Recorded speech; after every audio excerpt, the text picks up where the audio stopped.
Debarkasi Makassar resmi menuntaskan operasional pemulangan jamaah haji tahun 1447 Hijriah atau tahun 2026 Masehi setelah kedatangan kloter ke-43 pada Rabu 1 Juli 2026 malam.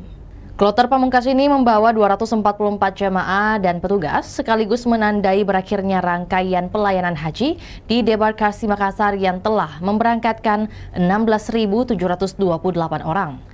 Berdasarkan data Panitia Penyelenggara Ibadah Haji Debarkasi Makassar Kloter 43, awalnya diberangkatkan dengan total 246 orang.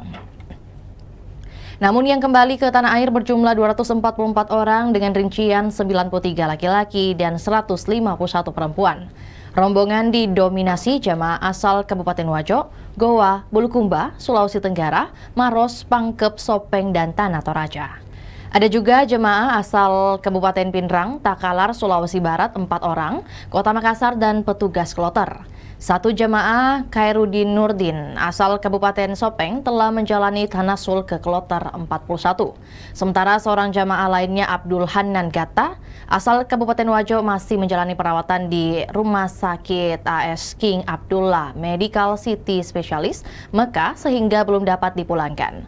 Dengan berakhirnya kloter 43 sebanyak 16.685 jamaah dan petugas telah kembali ke tanah air dengan total 16.728 orang yang diberangkatkan melalui embarkasi Makassar.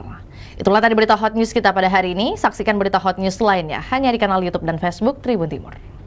Download Tribun X sekarang, menghadirkan lokal menjadi Indonesia.